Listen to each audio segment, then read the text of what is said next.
Of the past 3,400 years, humans have been entirely at peace for only 268 of them, or just 8% of recorded history.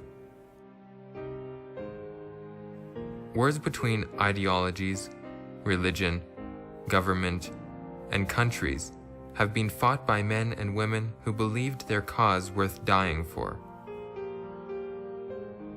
But strife does not limit itself to the battlefield. It appears on a smaller scale in our everyday lives as clashes with family, neighbors, or even strangers.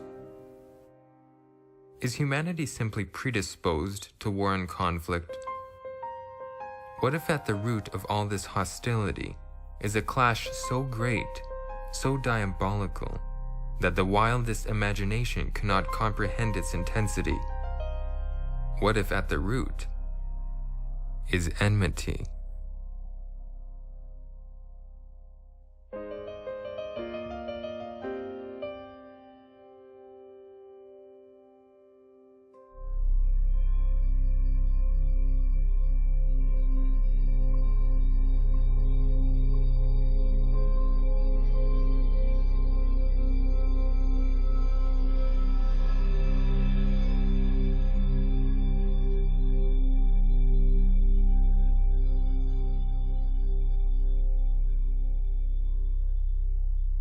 What many people fail to realize is there's a battle going on in this world. Not between the nations and the governments, but between good and evil.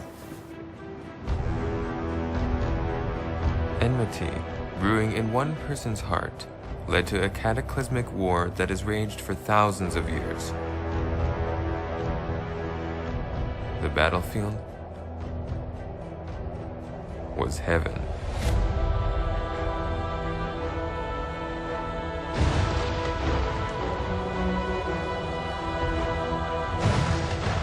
And there was war in heaven. Michael and his angels fought against the dragon. And the dragon fought, and his angels, and prevailed not. Here in heaven began the most hate-filled and devious war to have ever been fought. Two classes of angels. One siding with Michael, the other class siding with the dragon, Satan, who was Lucifer before he fell. Lucifer was the highest angel in heaven. He was, in a sense, commanding the heavenly host. He was the one who gathered them when it came to worshiping God. He led the choirs of heaven. Lucifer had stood at the head of the angelic host. Every precious stone was your covering. The sardius, topaz and diamond, beryl, onyx and jasper, sapphire, turquoise and emerald with gold.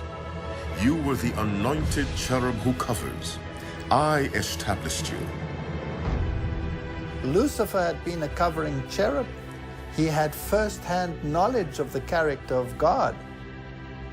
You were on the holy mountain of God. You walked back and forth in the midst of the fiery stones. He was right next to the throne of God, in the very presence of God. If there was any being who would have had a more perfect knowledge of who God was, it would have been Lucifer.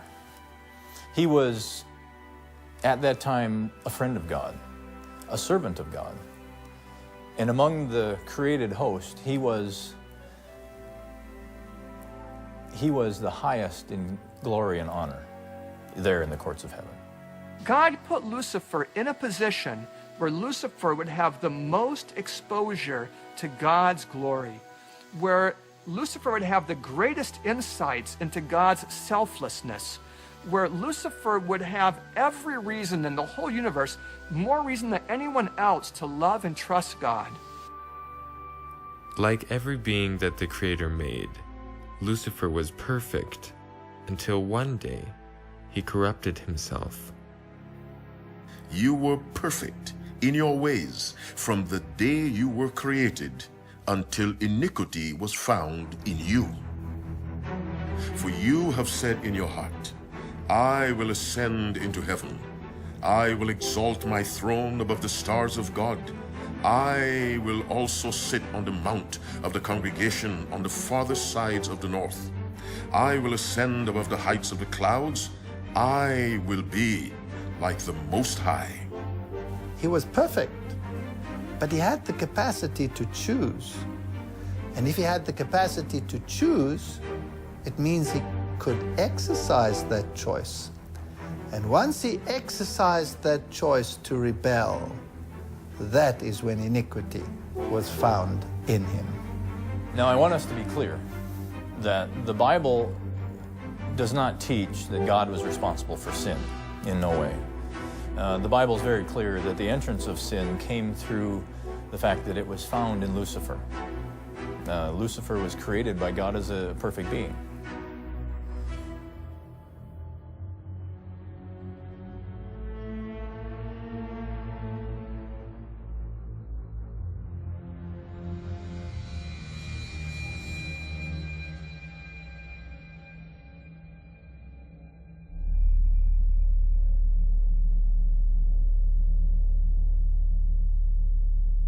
Lucifer was not satisfied to be next to the throne.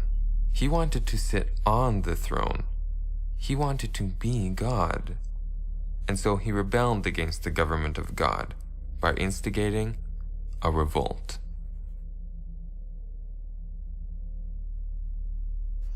Love is willing to take risks. You see, when God created his beings in the beginning, he gave them the power of choice. And when you do that, you run the risk that some of his creatures may choose to go contrary to his wishes. Lucifer's lust for absolute power demanded a cunning previously unseen in heaven. The government of heaven had been established forever. The authority and justice of God was unrivaled and undisputed. How could Lucifer sway the angels to have sympathy with him? Lucifer tried to get them to disobey God. From his high position, he began to implant doubt into the minds of the heavenly citizens. What began as simple questions quickly escalated to propaganda. Skillfully, Lucifer brought in controversy against God's government, authority, and law.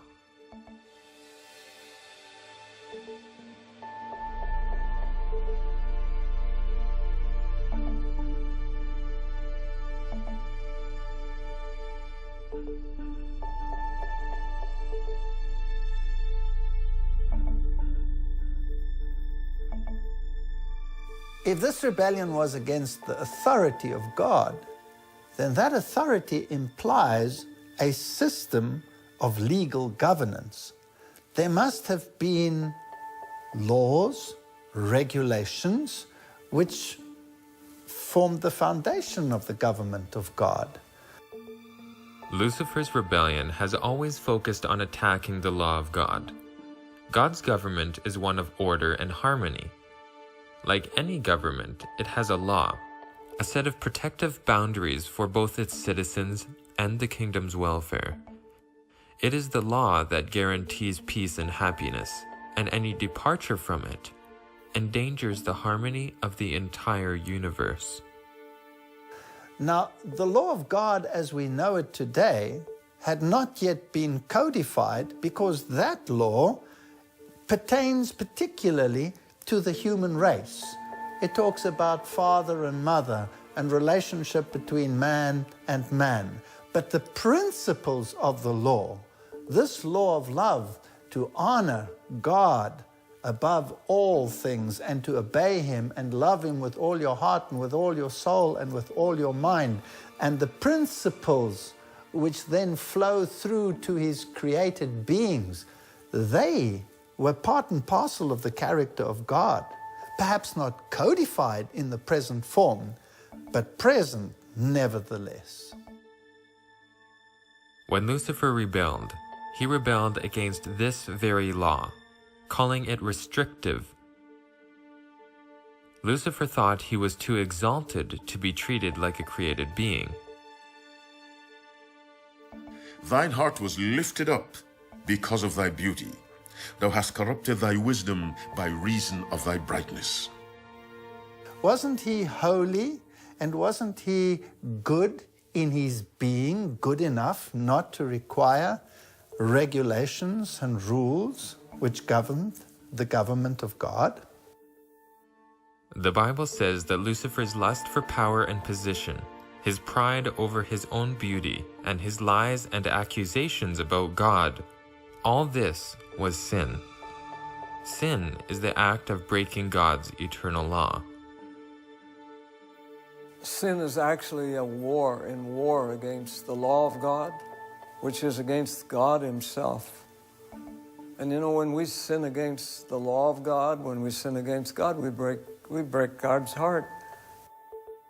One effect of sin and of Lucifer becoming sinful has been a great misunderstanding regarding the character of God. For that reason, it's always been Satan's business to obscure the character of God, and that's the thing sin does. Sin creates misery, and then sin blames that misery on God. Had God eradicated Lucifer from the beginning and put an end to him, then this thought of a wrathful God who would intervene and destroy anyone who even thinks of dissent would have been placed into the minds of the remaining angels, and God would ad infinitum have had a government of fear. So God did not do that. He allowed sin to develop to the point where every created being in the entire universe could make an informed decision as to the consequences of rebellion. The ideas had been disseminated across the entire spectrum of the angelic host.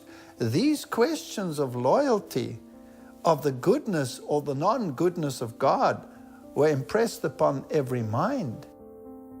Lucifer created a false picture of God, portraying the Almighty as a dictator who imposed laws which were impossible to follow, and were only for God's own benefit at the expense of greater freedoms. The only way Lucifer could convince the angels to follow him would have been to slander and vilify the character of God. He spoke to the angels. He was implicating that if he were in charge, or if he were exalted to that high position, that there would be much more happiness and joy in heaven, that his only purpose in seeking that was to grant freedom to all the angels. Whereas he inferred that God's object was to control that or restrict that freedom that the angels then had.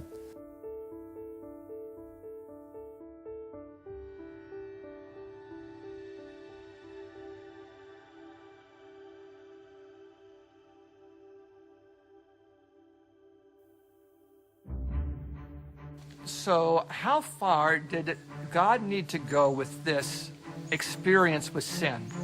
He gave Lucifer freedom, and of course, God would not have been honest with himself if he had said that he was giving freedom to the universe, but then had refused to create someone who did wrong. Even if no one ever caught him, that wouldn't be honest. And if it's not honest, it's not harmless. So when God gave us freedom, he really gave us freedom. Let's assume that God could have skipped creating Lucifer. If God had failed to create Lucifer, does that mean there never would have been an angel that would have sinned? If God had destroyed Lucifer immediately, that would have showed that while he was interested in justice, that he did not have any foresight. It would have been shown that God's way of dealing with sin was not an effective way to prevent its regrowth. It would have reduced how angels related to him in terms of trust. Eventually, the angels marshaled into companies, some siding with Lucifer and some refusing to relinquish the thought of the goodness and fairness and justice of God. And they sided with the Son of God, the one who is what God is, Michael. Opposing Lucifer and leading the armies of God was the archangel Michael.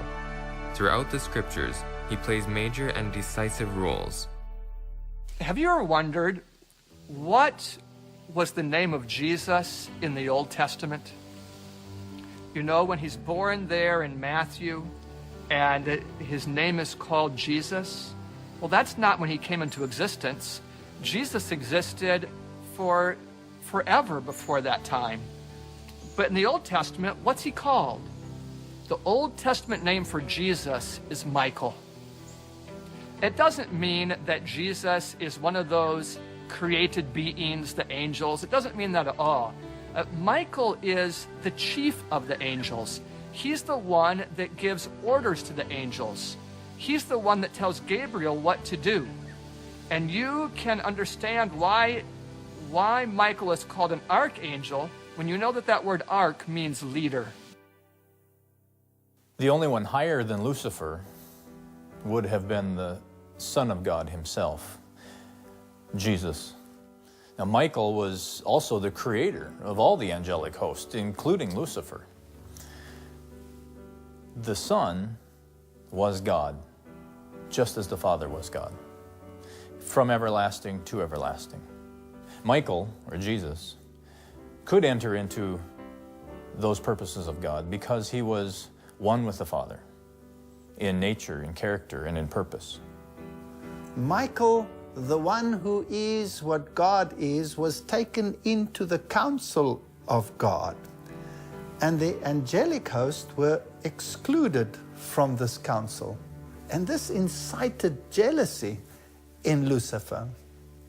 And this jealousy started fermenting in his mind, and he started communicating this jealousy to the angelic host. Why should he, the exalted covering cherub, not also be taken into the counsel of God? Lucifer did not feel it was fair that the Son of God would receive this high position. Lucifer felt that he should have that honor as well. The Council of God met right before heaven's civil war broke out. But it was not to counter Lucifer's plotting. It had a very different agenda. The Bible tells us what was decided during that meeting. And God said, "Let us make man in our image, after our likeness, and let them have dominion over the fish of the sea, and over the fowl of the air, and over the cattle, and over all the earth, and over every creeping thing that creepeth upon the earth." So God created man in his own image. In the image of God created he him. Male and female created he them. Why did God decide at this critical moment, when all of these rebellious ideas were circulating in heaven, to create man? When in fact this creation of man brought the rebellion to a head, and there was war in heaven. Is man just an afterthought? Is man just a continuum of the creative process? Or did God have a purpose with the creation of man? Day by day, God spoke the world into existence, meticulously creating every element. He gave purpose to everything that came into being.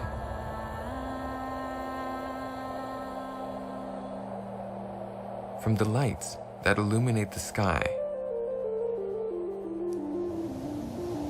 to the sea,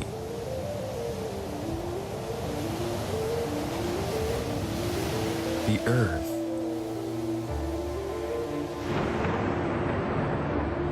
the vegetation, and all life on the planet in its abundance and variety.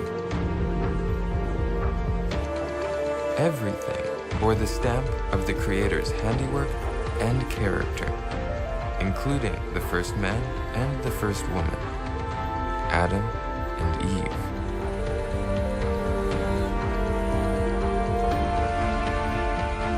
as God came to the end of his perfect work, there was only one way he could describe his creation. And God saw everything that he had made, and behold, it was very good. There was no trace of decay, no trace of chaos or disorder in this new earth. In nature, God intended we would see plenty of evidence that some super intelligent and powerful being had been involved in the creation of this world. You can see in nature plenty of evidence of God's love. The fact that I can taste a ripe peach or ripe blueberries. The fact that God made the world to be full of not only beauty, but of sounds that delight the ear, the waterfall and the bird. We find everywhere evidence that earth wasn't just created so we could survive. It was created so we would be happy. And God blessed them, and God said unto them, Be fruitful, and multiply, and replenish the earth, and subdue it, and have dominion of the fish of the sea, and of the fowl of the air, and over every living thing that moveth upon the earth. See, when God created Adam and Eve in the beginning and put them in the garden, the Bible tells us that he gave them dominion over the earth. They were in control. They were in control of this earth, under the authority of God, mind you. He created him male and female. He shared with them the capacity to bring forth life. In a sense, he is sharing his creative capacity with this new creation. Thou madest him to have dominion over the works of thy hands. Thou hast put all things under his feet, all sheep and oxen, yea, and the beasts of the field, the fowl of the air, and the fish of the sea, and whatsoever passeth through the paths of the seas. None of the angels had dominion. They were beings that were subordinate to God, and God is the one who had the dominion, not the angels. So here was a new order of being, sharing in the creative capacity, having dominion. All the heavenly hosts were in awe of God's creative power and of creation itself. Here they could see a new race that bore the image of the Creator. But there was one in the universe who was not as enthusiastic. In fact, the very presence of these new beings was for him but a reminder that there was a higher authority above him. All he saw in these beings is the one he had grown to hate. And Lucifer was enraged because he did not see why God should have all the power and the reins in his hand when he was such an exalted being. Couldn't he share that with him? And now he was sharing it with man. For what purpose? God was going to create an order of being that should understand the mind of God as a creator and a caretaker. Because creating means taking responsibility. Bringing forth children means taking responsibility. Watch care, hedging in, nurturing, protecting. Now, God didn't create man to fall, but he created him with the capacity of choice, which means he had the capacity to fall, just as Lucifer fell. So here was an order of being that was to embody something which would eventually prove that God was all-wise in his creation. Heaven has invested a lot in us because God wants us to demonstrate to the universe his whole purpose in saving the human race and protecting the unfallen worlds from making the same mistake that this world has made. The Bible doesn't give us the exact order in which the events took place, but it was around the time of the creation of this world that the war in heaven escalated to a crisis point. And the dragon fought, and his angels, and prevailed not, neither was their place found any more in heaven. And the great dragon was cast out, that old serpent called the devil and Satan, which deceiveth the whole world. He was cast out into the earth, and his angels were cast out with him. Lucifer lost the battle in heaven, as well as his position as covering cherub. He became known as Satan, which means the one who opposes. He was thrown out of heaven, forever banished. But unwilling to give up, he would carry the war against God's government anywhere he could, and so he turned his attention to the people he hated most. In a world where he could see God everywhere he looked. Earth. When God created Adam and Eve, Satan must have accused him, and you've probably hedged them in by your protection. How will they be able to make an informed choice if they don't have the other side of the story? So God permitted a test. Just as parents do all they can to warn their children of dangers, God did all he could to keep Adam and Eve from choosing poorly. In the garden, Satan was not permitted to roam freely to harass Adam and Eve. He was only given permission to be in one tree, and by Eve's own confession, they were told not to even touch it, lest they die.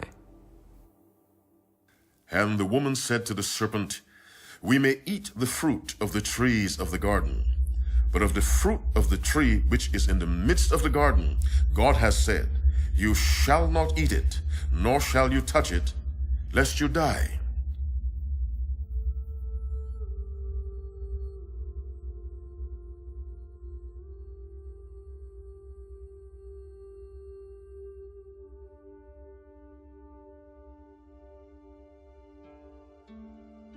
Of all the things God gave to mankind, one is most precious, and that is the gift of choice.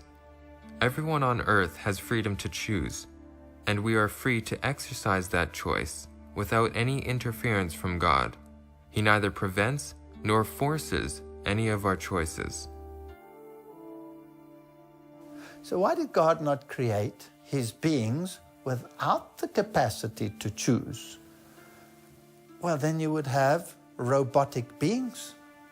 Without the capacity to choose, love has no basis whatsoever. Imagine I married my wife and she was programmed to love me and never to rebel or question any of my commands. What value would there be in that love? If every morning she got up and she said, I love you, and I say, I need this and this and this done, and she proceeds to do it without question, that might be great for about 10 years, 15 years, and after that, it would become a mere ritual. And if every morning she said the same things, eventually I would say, just keep quiet, because what value is there in that love? But if she has a choice, and in spite of my idiosyncrasies, still loves me after 10, 15, 20, 30 or more years, that love has value. Choice is the absolute essential foundation for relationship. So God permitted choice, but then he had to also be prepared to bear the consequences of that choice. You know, when you're afraid of your father, you can't really have that love and trust that makes it pleasant to be at home. And God could have had an experience with his creatures like that if he would, but he wanted to have us love and trust him. Our choices shape who we are. Every decision, however small, contributes to our moral development or the formation of what is known as our character. And our characters determine the fabric of our society. The only way for injustice and cruelty to be eradicated from this planet is for society to be made up of people with upright moral characters, people who choose not to hurt others. So giving us freedom, giving us a chance to love and trust, was an opportunity for us to develop character. In fact, you could say that moral character is love and trust. That a growth in morality is a growth in love and trust. And where you have fear as a guiding principle, or where you don't have choice, love and trust cannot grow. When you have love and trust, you can have long-term happiness and obedience. But when you have fear as a motivational principle, you have short-term obedience and long-term misery. So what God is looking for is that long-term picture, and that's why he gave us that precious gift of choice. Here, in the beautiful, perfect Garden of Eden, God placed two trees. The tree of the knowledge of good and evil and the tree of life. And they were allowed to partake freely of the tree of life. But of the tree of the knowledge of good and evil, they were told not to eat. And the Lord God commanded the man, saying, Of every tree of the garden thou mayst freely eat, but of the tree of the knowledge of good and evil thou shalt not eat of it, for in the day thou eatest thereof thou shalt surely die.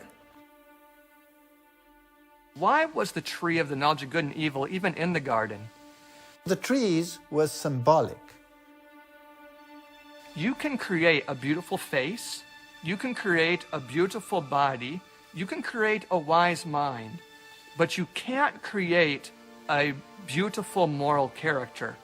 Character is a product of choosing. And where there is no choosing, there is no character. Every time Eve or Adam would choose not to eat, that would be a development that would make them more like God, more capable of love, more capable of trust. God never intended anyone to understand evil. God never intended any mother to sit and cry at the grave of a lost son or daughter. God never intended tears of pain, the consequences of sin. When God wanted to develop morality in Adam and Eve, he gave them a test that in many ways was easy. Think about that tree, that one tree. I mean, they had thousands of trees like we do here that were good for food, and just one that they couldn't eat. But when we say that that was an easy test that he gave them, we don't mean that it lacked complexity. That is, Satan had an intention to deceive them, and Satan had permission to be there at that tree. So the test was in some ways very simple, but in other ways it was a test of the very things God wanted to develop: love and trust. And if they would love him and trust him, they would not be vulnerable to that tree, to that deceiver at the tree. But as soon as love and trust would falter, that would make vulnerability, that would turn that easy test into a difficult test. Now the serpent was more subtle than any beast of the field which the Lord God had made. And he said unto the woman, Yea, hath God said, Ye shall not eat of every tree of the garden? And the woman said unto the serpent, We may eat of the fruit of the trees of the garden. But of the fruit of the tree which is in the midst of the garden, God hath said, Ye shall not eat of it, neither shall ye touch it, lest ye die. And the serpent said unto the woman, Ye shall not surely die. For God knows that in the day you eat of it, your eyes will be opened, and you will be like God, knowing good and evil. The image of God in man was in line with the principles of God's character and law. But Satan wanted to destroy that image of God in us. So God created man in his own image. In the image of God created he him. By attacking the law of God, Satan destroys the most accurate instrument for man to know who God is and what he stands for. And in turn, we lose sight of who we were designed to be like. Because the law of God is an expression of God's character, this is a reason that Satan wants to destroy the law of God, to tear it down, to make it seem as though it's of no effect for us in our lives today. He wants us to go about thinking this novice, illogical idea that living outside of God's law gives us freedom and gives us what we want. Some people think they're restrained or confined by the law of God, that somehow God made these laws just so he could be worshipped, just so he could control us. This is the same argument that Satan would have used against the angels in heaven when he said that his way would give you freedom. He wants to bring in the idea that God doesn't have the right to restrict us in this way or in that way. And so we have the concept that the commandments are restrictive barriers rather than a hedge to protect us from calamity. I don't know about you, but in my book, freedom to be filled with pain and sorrow and death is not a freedom I want. I would love a freedom that gives me life and hope and health and longevity and joy and those things. To know what is going to harm someone else sometimes requires insights that are more than human. And that's why there's a law in this universe. The law gives us insight into what really does cause harm. Oftentimes people feel that freedom is the ability to do what I want. And as long as I have the ability to choose to do whatever I want, then I'm free. One person's freedom to do as he or she chooses is what can end up causing pain and suffering to others. Killing, adultery, theft are all clear examples of how one person's supposed freedom to do what they want ends up hurting someone else. And Adam and Eve's choice to eat the fruit is how death, pain, and suffering came to all of us in this world. Truly, a lot of the things we choose to do when we choose to live the way I want and that are sinful are really a bondage to us.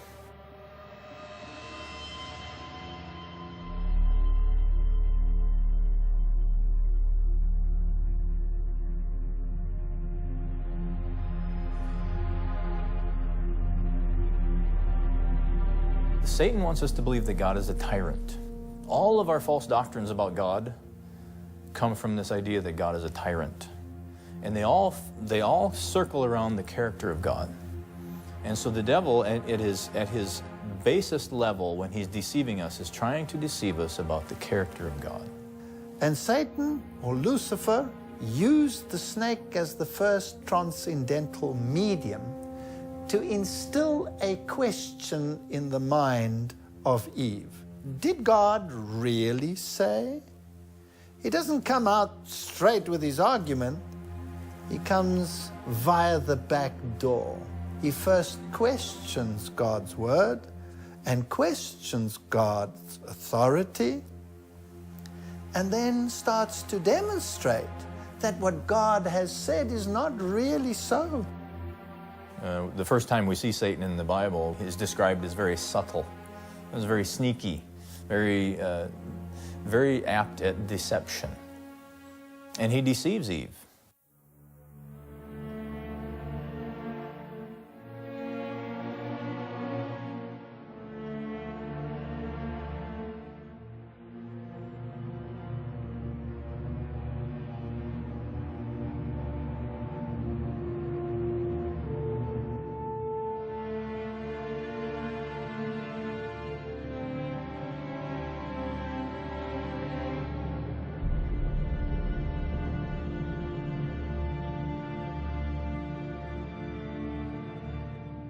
Satan misrepresents God as one who is withholding from Adam and Eve something for their good or benefit. Satan placed suspicion in the mind of the woman about the righteous character of God. Eve believes the words that she's hearing, and then she runs to Adam and she presents it to him.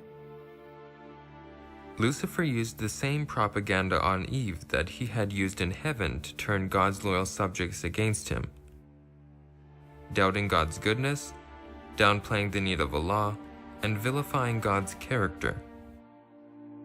Eve entertained the false ideas of the serpent and placed herself under Satan's banner, thus becoming his agent in deceiving her husband Adam.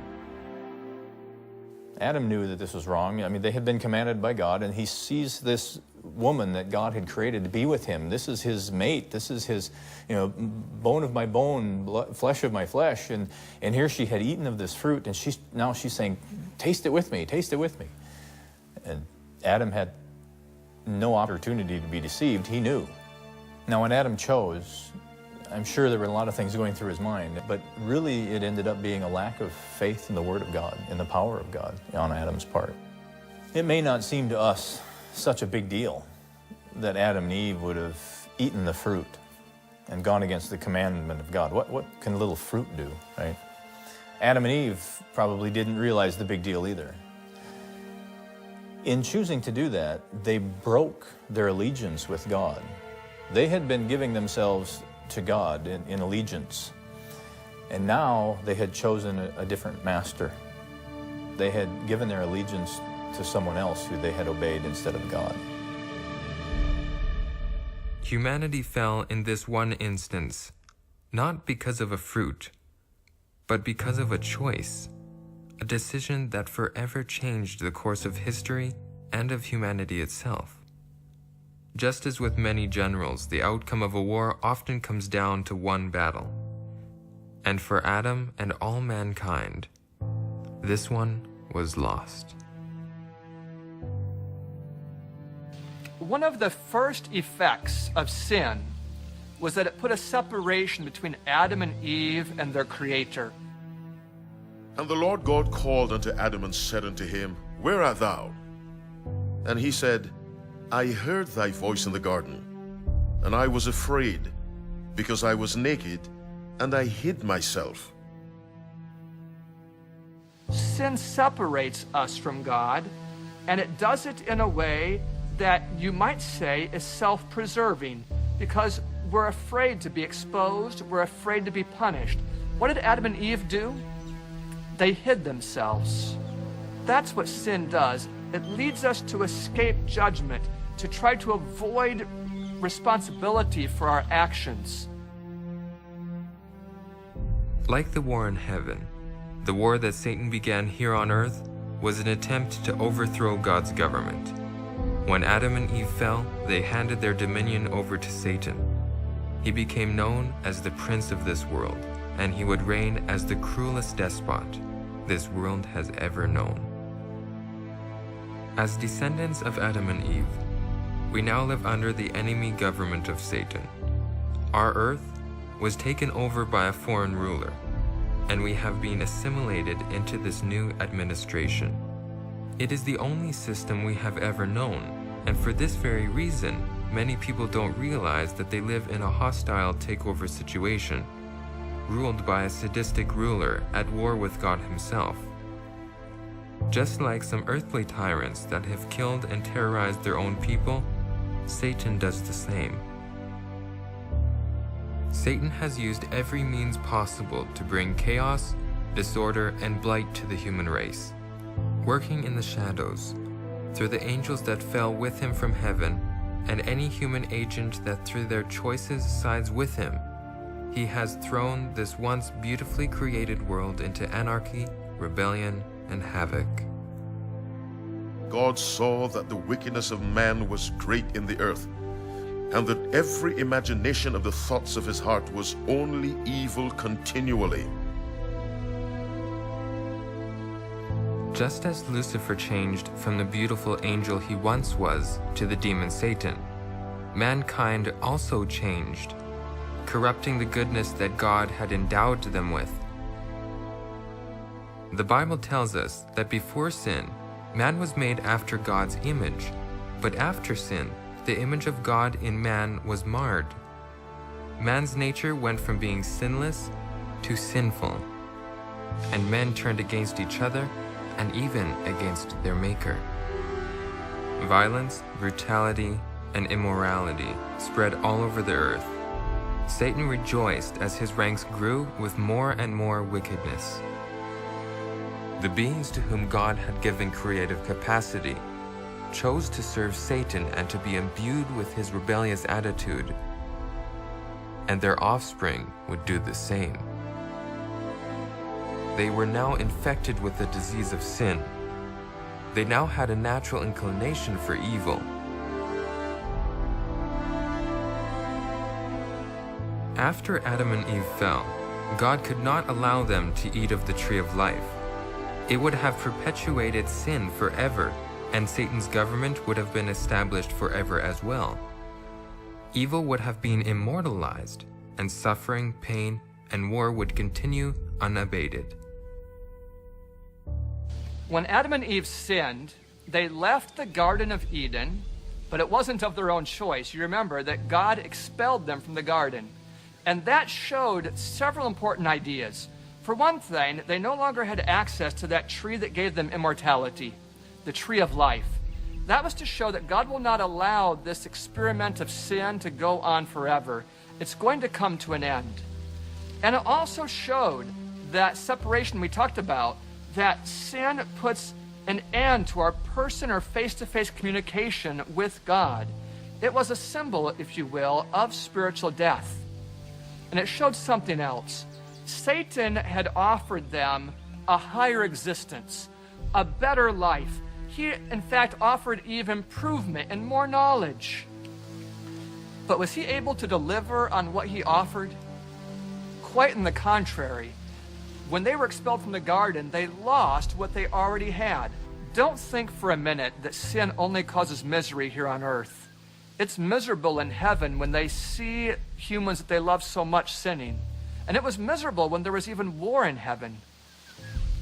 Sin causes misery wherever it has an influence. And if Adam and Eve had been permitted to have both immortality and sin at the same time, that would have been a miserable eternity. I wouldn't want it. They wouldn't want it. Humanity, in its current fallen condition, would only be self-seeking, looking for indulgence, lustful desire, and pride. Their desires for holiness, righteousness, and a relationship with God would soon be extinct. They would love self and sin and nothing else. Left on their own, they would be utter slaves to Lucifer. They would have no power to resist him. God could have simply wiped them all away and started over. But God wanted another solution. He wanted to eradicate sin and Satan from the universe, and to save us at the same time. God could not change his law in order to save humanity. He couldn't make something wrong suddenly be right or lawful. Since God was not willing that any should die from the sickness of sin, he cursed the serpent, prophesying of his demise, and he gave mankind a gift. And I will put enmity between thee and the woman, and between thy seed and her seed. It shall bruise thy head, and thou shalt bruise his heel. This enmity, given in the Garden of Eden by God, would permit man to have power to resist the devil and give sufficient freedom to choose between the government of God or the government of Satan. The enmity gift would restore the image of God in mankind and take away their natural inclination for evil. There, in the Garden of Eden, Adam and Eve were given hope. Now the gospel, that good news, that was preached to Adam and Eve right there in the Garden of Eden at the lowest time of their life. The plans that God had had for them of longevity and health and all this wonder that God had created for them, that had been lost. And yet God had a plan to restore that. And they heard that there in the Garden of Eden. This plan had been part of the discussion in the council of God. Before this world was even made, God and Michael made a plan that would counter Lucifer's power and also vindicate God's character. He would save humanity at any cost, and yet remain the benevolent God he had always been. He would put an end to this war, once and for all, but the cost would be high, very high.